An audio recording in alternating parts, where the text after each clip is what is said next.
Assalamualaikum warahmatullahi wabarakatuh. Alhamdulillahirrahmanirrahim. Akhirnya kita bisa berkumpul kembali setelah libur lebaran yang panjang kemarin ya. Hari ini walaupun secara online, karena mengingat hari ini juga sedang tanggal merah seperti itu, semoga ilmu yang kita pelajari hari ini bisa membawa manfaat dan keberkahan ya. Adapun tema yang akan dibahas di pertemuan kedua perkuliahan kita hari ini itu adalah akan membahas mengenai prinsip ekonomi Islam dalam bisnis. Ya, akan dibahas tentang riba, gharar, maupun maisir. Seperti itu ya. Baik, teman-teman, hal-hal yang akan kita bahas hari ini tuh sangat relate sekali dengan kehidupan kita sehari-hari dan apa yang sedang terjadi di negara kita juga ya. Kita akan menggali beberapa konsep penting, yaitu ada riba, gharar, dan maisir. Tiga hal yang sering sekali muncul di kehidupan kita ya. Ya, sekarang itu kan sedang banyak kasus seperti pinjaman online, lalu judi online, lalu ada juga belanja online yang memudahkan dengan pay later-nya. Gitu, oke.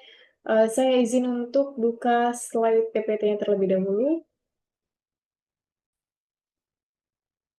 Baik, ini untuk materi kita hari ini ya, memahami prinsip ekonomi Islam dalam bisnis, riba, gharar, maupun maisir.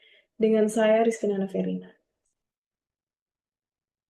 Adapun tujuan pembelajaran kita hari ini adalah untuk memahami konsep riba, gharar, dan maisir menurut Islam, lalu menganalisa kasus nyata yang biasa terjadi di kondisi saat ini, lalu bagaimana sih solusi Islam yang aplikatif untuk masalah keuangan modern yang terjadi saat ini. Baik, ini ada prinsip dasar ekonomi Islam, yaitu pertama adalah menjaga keadilan dan keberkahan dalam setiap transaksi. Jadi untuk ekonomi Islam itu bukan hanya sekedar keuntungan belaka atau untuk kesenangan semata ya, tetapi bagaimana sih di setiap transaksinya itu ada keadilan, ada rasa ridho satu sama lain, dan pada akhirnya akan menambahkan keberkahan ya di setiap transaksi dan di setiap rezeki yang sudah kita dapatkan.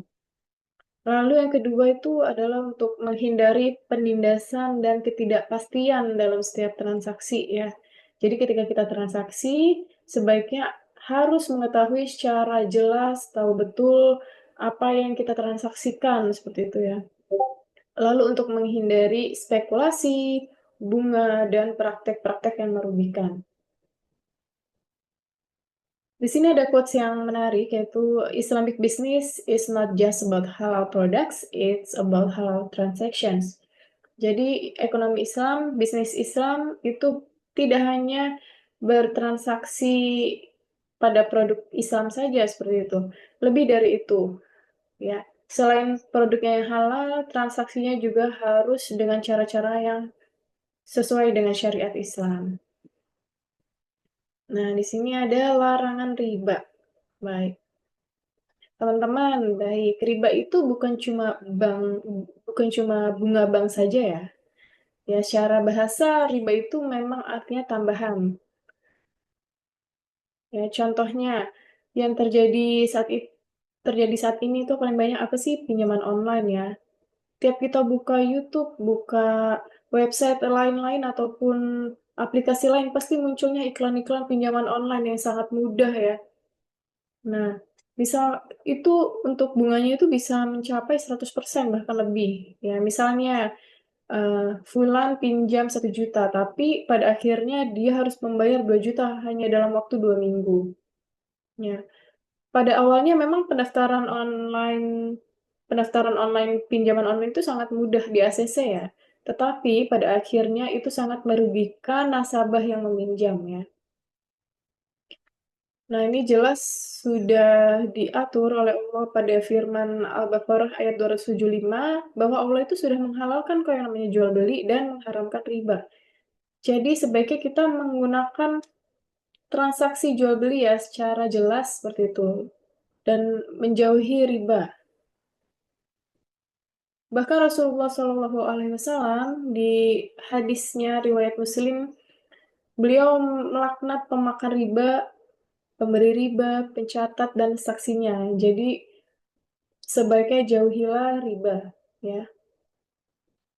Jangan pernah coba riba walaupun sedikit karena, dari sedikit itu nanti akan keterusan coba riba-riba yang lainnya, ya.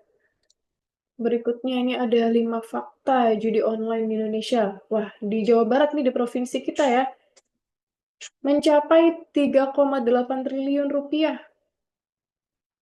Wah, ini sangat besar sekali ya, jumlahnya sangat besar sekali.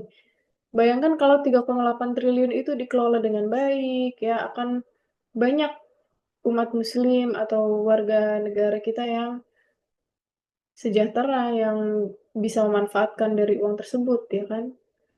Ini kalau sudah seperti ini, kondisinya yang menikmati hanya segelintir orang saja, yaitu orang yang memang bisnisnya di judi online. Memang uangnya menggiurkan, tetapi di dalamnya Allah sangat melaknat sekali. Baik, berikutnya ini ada larangan mengenai gharar ya. Gharar itu adalah ketidakjelasan dalam transaksi, ya, yang bisa merugikan salah satu pihak. Misalnya saja, misalkan kita beli barang lewat aplikasi, apa, misalkan dulu ada OLX ya, misalkan beli HP gitu atau beli barang lain lah. Nah, terus kata penjualnya, "Ini barangnya bagus kok, walaupun second ini barangnya bagus." Tetapi setelah dipakai oleh pembeli, barangnya tidak sesuai dengan ucapan sang penjual. Nah, pada akhirnya salah satu dari mereka timbullah rasa kecewa karena barangnya tidak sesuai ekspektasi. Nah, ini juga sangat dilarang dalam Islam ya, karena bisa menghilangkan keberkahan di dalamnya. Di agama kita, Islam menekankan transparansi. Ya, jadi ketika kita melaksanakan jual beli, melaksanakan bisnis, kerjasama dengan orang lain, itu wajib sekali yang namanya menekankan transparansi.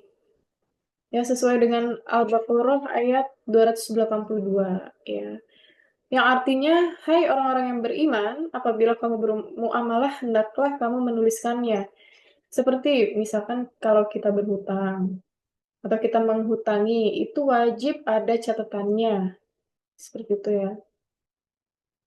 Lalu untuk hadis, ini didukung juga oleh hadis riwayat Muslim, Nabi bersabda, Rasulullah melarang jual beli yang mengandung gharar atau ketidakpastian. Ya, baik. Jadi untuk teman-teman semua yang sedang menonton, yang sedang belajar bareng di sini, sebaiknya kita harus berhati-hati dan sangat mempertimbangkan setiap kita melakukan transaksi jual beli atau melakukan kerjasama dengan orang lain, memulai bisnis, sebaiknya semuanya harus jelas di awal, ya, supaya tidak terjadi gharar. Karena ketika terjadi gharar, maka salah satu dari pihak yang bermuamalah itu akan merasakan kekecewaan, dan kekecewaan ini akan menimbulkan efek domino yang lain-lain. Seperti itu ya. Berikutnya ini adalah larangan maishir. Maishir itu apa sih? Maishir itu adalah spekulasi yang berlebihan ya, di mana ada salah satu pihak yang untungnya besar, tapi tanpa usaha, dan yang lainnya itu rugi besar tanpa tahu sih risiko apa yang harus dihadapi sebelumnya gitu. Contohnya apa sih? Ya contohnya nggak cuma judi online doang kok. Ya ada juga kayak bisnis investasi investasi bodong ya, bisa disebut investasi bodong atau money game. Ya, misalkan dia punya bisnis, yang sangat besar, misalkan di bidang food and beverage, food F&B seperti itu. Dia menjanjikan untungnya 30% per bulan, tanpa jelas tuh investasinya seperti apa, bagaimana, ya. Sehingga akhirnya ketika salah satu penjual sudah menjanjikan untung yang begitu tinggi, maka pada akhirnya terjadilah bisnis secara spekulatif ya, tanpa ilmu. Bagaimana caranya harus untung, seperti yang sudah dijanjikan di awal, seperti itu. Jadi dia melakukan bisnis itu tanpa ilmu, tanpa melihat, mempertimbangkan apa saja yang terjadi di balik dari transaksi-transaksi tersebut. Nah, kita harus menghindari yang namanya maishir ya. Untuk dalilnya ini sudah didukung di Quran Surat Al-Maidah ayat 90 dan dalam hadis riwayat Muslim. Ya, kalau untuk di hadis riwayat Muslim dijelaskan bahwa setiap perjudian adalah haram. Perjudian adalah perkara yang membawa mudarat dan kerugian, baik dari diri sendiri maupun orang lain, ya. Baik, misalkan dari judi. Judi itu adalah kondisi yang tidak bisa dihentikan ya. Ketika dia menang, dia akan terus-terusan mencoba lagi, coba lagi, coba lagi. Dan ketika dia rugi, itu sangat rugi sekali, lalu bisa merugikan orang lain, merugikan keluarga, merugikan anak, istri, semuanya, ya. Namun ketika dia dibantu, dia akan pasti mencoba judi itu lagi. Nah, itu jahatnya judi ya, seperti itu.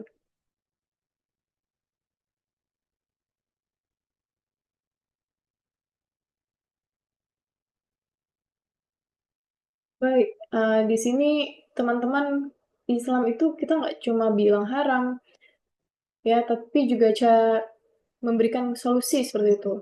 Nah, di Islam itu ada beberapa akad ya, ada akad syariah, macam-macam akadnya ya.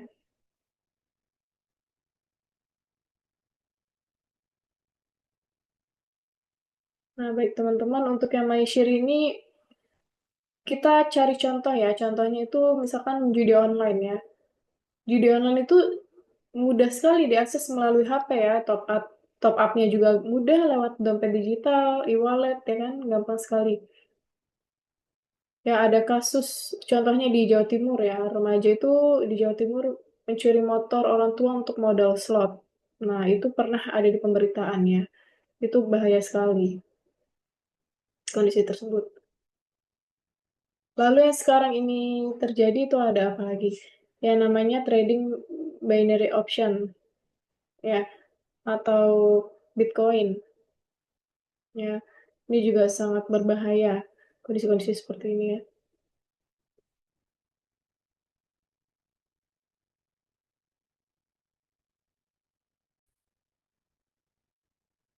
Baik teman-teman, setelah kita bahas tadi beberapa contoh tentang riba, maisir, dan gharar, sebetulnya masih banyak sekali ya kondisi-kondisi yang terjadi di Indonesia ini ya.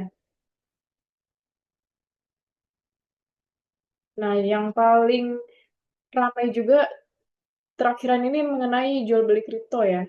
Ya, kebanyakan orang itu jual beli kripto karena ya ikut-ikutan aja, nggak tahu tuh proyeknya apa yang dilakukan di perusahaannya ya gitu. Ya, ada yang rugi, ada yang untung ya. Nah, ketika merasakan kerugian ya, rugi karena harganya jatuh, tapi para nasabahnya itu tidak bisa protes ke siapapun ya. Itu adalah salah satu contoh kripto yang banyak yang ikut-ikutan karena ya karena FOMO aja gitu ya. Lalu ada juga yang seperti kemarin ada investasi bodong ya, ada juga investasi ternak uang, yang mungkin kalian juga sering dengar ternak uang yang sudah diblokir oleh OJK yang kemarin ya. Nah, dan ada juga Maisir ya. Maisir ini contoh kasusnya itu ada beberapa, dan yang paling miris terjadi itu terjadi di kalangan anak-anak remaja ya, karena banyak anak di bawah umur yang biasanya main game ML itu, mereka sering beli skin-skin yang langka atau fitur-fitur game yang terbaru gitu ya, sehingga banyak menghabiskan jutaan rupiah untuk game semata ya, seperti itu ya. Makanya sebetulnya banyak sekali kasus yang terjadi karena masyarakat kita itu tidak mengetahui sebahaya apa sih riba, gharar, dan maisir. Seperti itu ya. Maka itu sebagai solusinya, solusi ekonomi Islam, para warga Indonesia khususnya, dan dimulai dari para pelajar, para mahasiswa, kita harus melek literasi keuangan syariah. Ya, sehingga kita sebagai warga masyarakat itu bisa berperan di keluarga maupun di komunitas kita supaya di sekitar kita, diri kita sendiri dijauhi dari bisnis dan kerjasama yang mengandung riba, gharar maupun maisir, gitu ya. Dan solusinya apa sih? Solusinya kita punya pinjaman yang berbasis akad mudharabah, murabahah, dan banyak lainnya. Itu akan dibahas di pertemuan berikutnya.